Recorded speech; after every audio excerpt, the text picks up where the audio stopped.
To the show. I am excited to have special guest Mark Zides on the show. Mark, welcome to the show. Jeff, thanks for having me, bud. Yes, you are so welcome. So we're going to get into your hidden edge. I love this topic. Why don't you share it with the audience, and then let's dive into it. How have you cultivated that in yourself? How do you do it in your business and everybody you touch? I'm excited to dive into your hidden edge. Yeah, I believe it's a sense of urgency, Jeff. I believe it's making things happen, excuse me, for yourself and for others around you that you impact every day. And that's cascaded into, and hopefully we'll talk about a little bit later, my book called The Pace Process for Early Career Success. And the word pace actually, certainly has that same type of meaning that sense of urgency does. Keep the pace, push the pace, maintain the pace. You gotta make things happen every day, when you wake up in the morning. Love it. So sense of urgency, I'm right in line with that. Energy is one of the values, the virtues that I say each and every person, if you want to live a fantastic life, a fulfilled life, you've got to bring that energy. So where did this sense of urgency kind of come from? Has it always been with you when you were growing up and doing things? Did it happen through experience? Dive into that a little bit, because I'd love to hear where it came from your perspective. Yeah, I think a lot of it's nature versus nurture, right? So I think for me, I was born with it, but it was all family oriented, right? So, Okay. both my parents were blue collar, father was a truck driver, mother was, worked at a hospital. So I think I got a lot of those traits and values from them growing up, as well as my two brothers. And, that created a lot of the grit, a lot of sort of that, self-motivation, when you get up every morning, you got to make it happen. Things don't come easy. Don't be entitled, all that good stuff. So I think a lot of it was, the family values that I was brought up in. But then at the same time, as I sort of went through, school and college and then business, I kept a lot of those tendencies, a lot of those competencies in the workplace. And that's what I tried to, instill in everyone that I worked with or worked for from a leadership perspective. Gotcha. So on a daily basis, are there any things you do to cultivate or remind yourself of that sense of urgency that are great, kind of low-hanging fruit that people can implement in their lives and start to build that sense of urgency? Yeah, I think a lot of it, has to do with what you talk about a lot of times, Jeff, in your podcast, which I enjoy, listening to. It's, setting up that routine, right? Making sure that every day, you're setting the right, framework. You're coming to work or going to school or doing whatever it takes. Having that mindset, right? So whether that means you're working out in the morning, you're meditating, you're eating right, all those things that people may take for granted or call a cliche, I think are really important to have that structure.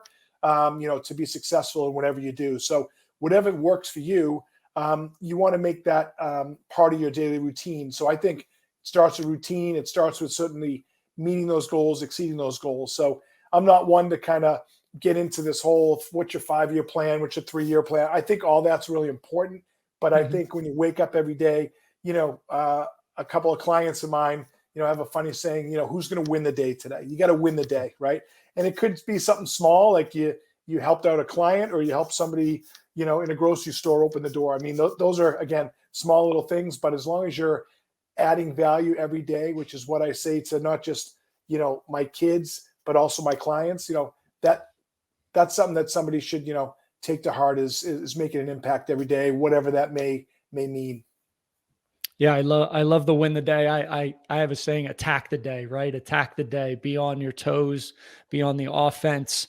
And I think there's just this misconception that, hey, we're staying the same if you're just doing what you're used to doing. And I always argue, I say you're actually getting worse, right? The pace of life there's a lot of people out there that are doing amazing things, getting better. You're either getting better or you're getting worse. There's no staying the same. So that contributes as well to that hidden edge of sense of urgency. So win the day, some sayings in the morning, get you into that state. Love the foundational practices of getting some wins right when you wake up, right? Feeling that progress. That can just continue to build that sense of urgency, build that energy, build that momentum, and then you can take it to the rest of your day. What if you're just stuck and you're in this rut in life? And I know a lot of people can fall in that rut.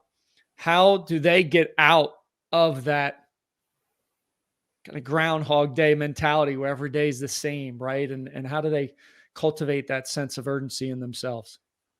Yeah, it's a good question. I mean, I think a lot of it has to do with, where people are in life, right? Whether Mhm. it's, personal challenge, professional challenge, but you have to reflect, right? You have to look back at where you are and where you want to be. And again, you look at people that, look at athletes, for example, right? If they have a bad game, are they going to hang their head? Are they going to try to fix the mistakes that, or whatever didn't work, and they're going to go to the next game or the next week and improve upon that? So I think as an individual, you just have to find the, intestinal fortitude, that resilience, whatever it takes to kind of turn that around, right? And look, it sounds easy to say turn the page or do something different, but whatever mind shift or mindset you have to do to actually, change sort of that morass that you're in, you just got to do it, right? Whether it means, take a break, go on a walk, take a vacation, come back, reset, go talk to somebody, whatever, advice or coaching or mentoring you need to do to get out of that rut, you just do it. You just got to strap it on, again, going back to the old school, cliches, and make it happen for yourself and everyone around you. No, I love the idea of kind of reflecting as well as athletes, right? I mean, I come from an athletic background. My sons are athletes, and I love coaching them now on, hey, what do you do to respond when something doesn't go right in the game? My youngest son's a quarterback. He threw a bad pass. I could see him getting emotional on the field, and we talked about it after, and I said, do you think getting emotional and getting down on yourself helps you complete that next pass? And he said, nope. I said, well, there's a great example of you just have to flush it and you have to move on, right? The greats, they snap back in an instant.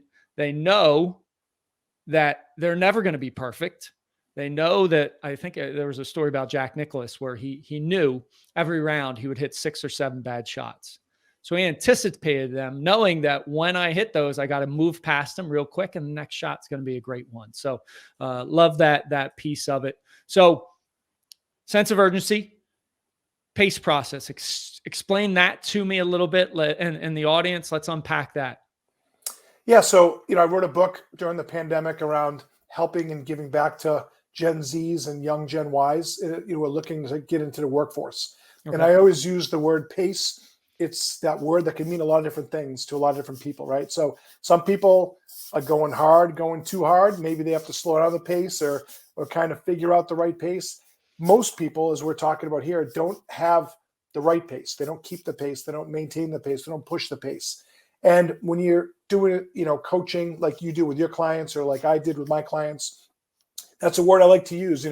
Where are you in sort of this, journey of kind of being the best that you can be? And when Mhm. I wrote the book, I just wanted to weave in that word because I thought it was kind of a good word. And then I hashtagged it. And then all of a sudden, it took some social media meeting but then it turned into an acronym in the book, right? So, Okay. PACE stands for prepare, apply, commit, and evaluate.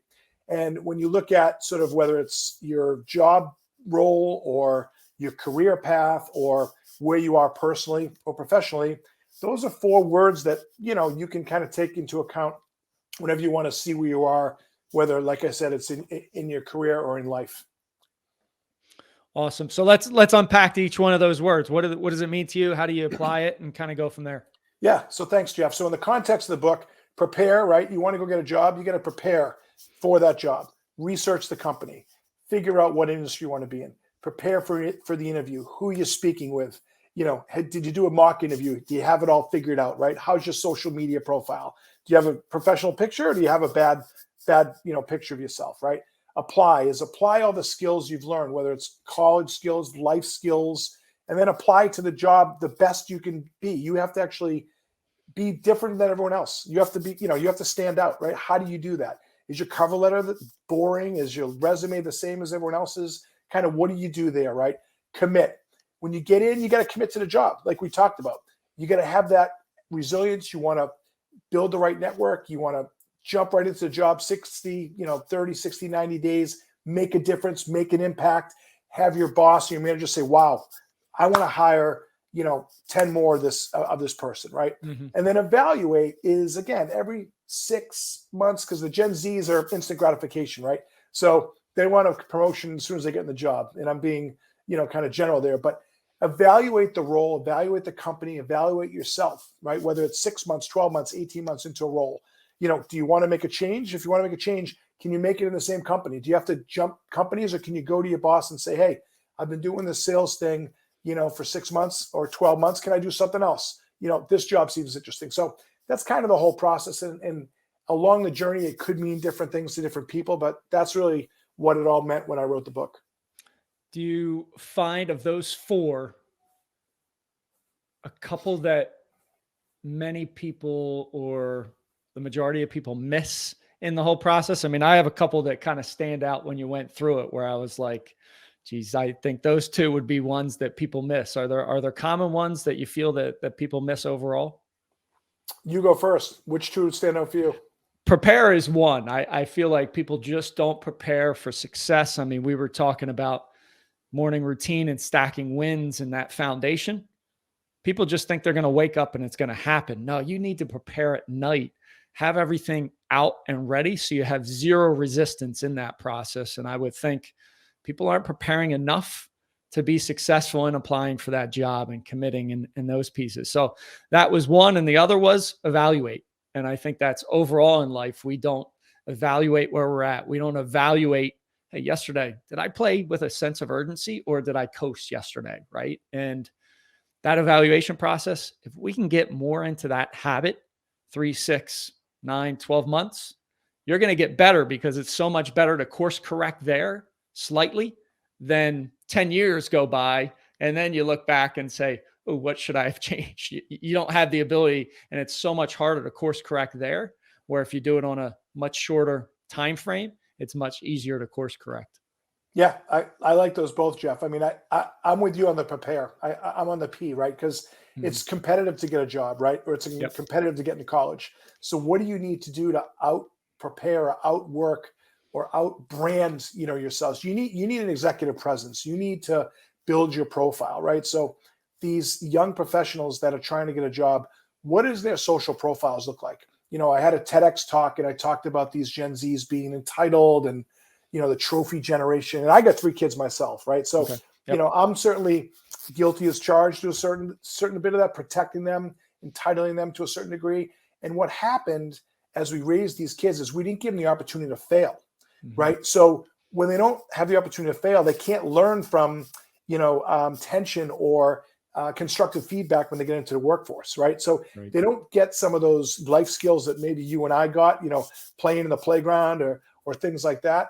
And when you cascade that into the workforce, you actually have to have a better LinkedIn profile than the next person, or your social media can't scream all party photos and whatnot, or someone's not going to hire you, right? So that's all of the prepare. And then if you research, it's at your fingertips, right? You and I couldn't look on Google and say, well, who's Jeff and what's his background? And how can I drop some things to make that connection prior to the interview or even post interview, right? And these are all short little skills that you can learn, but through the book, but also have that tenacity to go after what you really want to go after. And if you outwork everyone ahead of time in that prep stage, you should be able to get to the next round, in my opinion.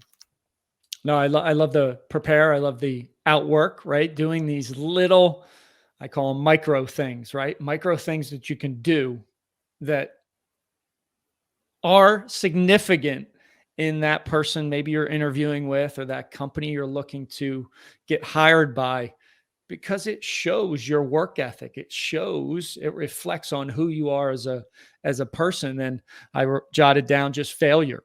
Failure is such an interesting thing. I mean, I grew up, I hated to fail. I'm one of the most competitive people you ever meet, where I had a friend of mine who said, hey, if your mom was on the 5-yard line, you'd run her over to win this winning touchdown. And I said, that was one of the greatest things somebody ever said to me. And my mother said, would you? And I said, absolutely, Mom, you're going down and winning the game. But this concept of failure, and I had a discussion with my oldest son the other day, because the Phillies are in the championship series, and he quit baseball early on in life. And he disclosed to me that he didn't like it because he failed so much, right? Baseball is a game of failure. So it was an interesting discussion about how if we can just pivot failure into lessons, and that's where you get the greatest knowledge and things that you can learn from, it's amazingly refreshing versus, hey, I failed and I'm not good enough. No, it's just a lesson. If you keep getting up, you haven't failed. You're just getting up off the mat. So I love those two things that you had spoken about there. Yeah, you mentioned baseball. We're a baseball family. My son played college baseball, and one of the Okay. things I like to say to him is, all the Hall of Famers fail 7 out of 10 times, Right. right? And they do the math. They say, wow, so that means 30% of the time, yeah, they bat 300. You're in the Hall of Fame. So, that's a lot of failure. To your point on the baseball sort of mentality, and that's what I Mhm. think makes that such a mental game. That game to me and golf are the two most mental. I mean, every sport is mental, but those two are really challenging from a mental perspective. And you have to have the sort of the mental capacity, and every person's different, right? You'll run over your mom at the goal line, right? What I would say is, I'll take my mom into the end zone with me, right? So I'll say, hey, mom, I'm going to take you in because I'm competitive, but at the same time, I'll hug you. We'll make There it you all go. work. So I don't know. I don't know if that's a good comparison, but everyone's wired differently, right? It Yep. depends on sort of a kind of your upbringing and who you are, and that'll translate into the workforce, right? You've been a successful person, successful business person. Everyone's wired differently, and it's based Mhm. on their experiences, right? And a lot of it, like we just chatted about, is based on what they've learned throughout sort of their journey, right? And a lot of it's failure. A lot of it's kind of, how do you react to that failure? Do you put your head down and say, I quit, or I'm not going to do it again? Or do you pick yourself up? Like, you mentioned Philly, hey, Rocky Balboa, Yep. get up off the mat and go win the next round, or go win the next fight. So, that's what I prescribe to. That's why I think we connected, when we first chatted. Was kind of, I think we have that same mindset, that same mentality. Yeah, it's funny you mentioned Rocky Balboa. I play when I in my morning routine when I get some exercise in. "Eye of the Tiger" is the song I go to by Rocky. Because it gets you that mentality. Hey, I'm going to get up no matter what happens today. I'm going to get up and I'm going to keep moving, and I'm going to put one foot in front of the other. If I get knocked down, I'm getting back up. And those are just minor things that we can put into our lives that help us be more successful, or when we get knocked down, get back up off that mat. That is truly special. So tell me a little bit about needing a plan, right? And obviously, if you're going out into the workforce, you need a plan. What are some steps you like to? I know you alluded to some already, but if somebody's just stuck and they're like, I've interviewed, I haven't gotten the job, I'm in a tough spot. What can they do? What are one or two things that they can do today to make a difference in that process? Yeah, it's challenging out there, right? So what I coach young professionals on is, if you hit that roadblock or you have a hard time finding a job, you can always fall back to plan B, right? So you should have a plan A, you should have a plan B. In corporate America, you always have those goals, right? You have your, hey, if you do this year, you're going to get a bonus, but then you have your stretch goals, right? And what I say to someone is, if you don't find your passion right away, or if you don't find the job right away, follow your passion. And what I mean by that is, look, if you're young in your career, go travel, right? Go learn something else. Dedicate your time. Work for a nonprofit. Do something that's actually going to fulfill you in a meaningful way, if you can't find it in a professional way. Always continue to network. But what I will say is, if you can't find the perfect job, you have to find a job. You can't live in your parents' basement, your whole life. So Right. whatever it takes to kind of bring some income in and make yourself feel that, you're moving forward every day, you absolutely have to do that. Whether it's dedicating your time to a worthy cause, or dedicating your time towards something you're really passionate about. And sometimes those two things will intersect, and all of a sudden another door opens and says, wow, I met somebody through some nonprofit, or some, other purposeful thing I'm doing. And then they Mhm. say, oh, I like this kid. I'm going to introduce you to somebody else. And then all of a sudden, boom, something else opens up. So what I always try to say is, be opportunistic. If one door closes, another one might open. So, and always network, always build your brand, have that elevator speech, right? Who are you? What's your purpose? What are you going to bring to the table? So if someone, comes to you, a mentor, or someone that you meet, parents, friend, or someone at an event, hey, Jeff, what do you do? Or what do you want to do? You got to have that story. You got to have that. Here's what I'm looking to do. A biochemist, engineer from XYZ school. Here's what I'd love to do, blah, blah, blah. And they might say, oh, how come you haven't, limited job yet? You seem like a smart kid. Well, I tried these biotech companies. Nothing. Have you ever tried research? I know somebody that's looking for, someone that can do a ton of research at this Mhm. hospital, whatever. So I've had a couple of things, a couple, young students go that direction, right? Okay. Might not pay as much as a big pharma or a biotech might pay, but it opens other doors, so there's a big world out there, and you just kind of have to find the right place, especially early in your career. I'm okay with, being in your early 20s, mid 20s, and still trying to figure stuff out. Gotcha. Yeah, I think the key point I took there and I wrote down was connections, communicating, networking, right? Being a constant network. How can I help you? And building relationships. And I feel like that's such a lost art in today's totally connected, but totally disconnected world of tech, right? And social media, where we don't we don't have enough conversations where it's Mark, how can I help you? Jeff, how can I help you? Let's see if we can connect each other with other people in our networks. And when you start to do that, all of a sudden, to your point, things open up and people inherently want to help other people, right? They want to they want to connect you with somebody else. So, if you're listening to this and you're kind of stuck in that rut, those networks, those connections, that process of reaching out to somebody, hey, how you doing? What are you reaching out? Those things matter, because to your point, outworking others, not many people do that. Not many people are following up and cultivating and building relationships in that matter. Do you think that's kind of along the same lines you were thinking? Yeah, well said. I mean, again, if you go to college and you're fortunate enough to go to college, you have your alumni network, right? And your alumni inherently want to help other, graduates. So that said, you can probably network all day long with alumni from the school that you graduated from. And that, and then there's the 3 degrees of separation, right? LinkedIn's a great networking tool. So use that and, like you said, outwork everyone and sort of outmaneuver. And I've never met somebody who doesn't want to help someone else or sort of pay it forward. For me, I Right. want to pay it forward, right? I've been fortunate through my career. I've had great mentors, and I want to pay that forward moving, as I kind of get into the next chapter of my career. No, I love it. Great, great point to end on. Mark, where can people find out more or look you up? Yeah, thanks, Jeff. So my website's always good, markzides.com. Any of the socials at Mark Zides or on LinkedIn.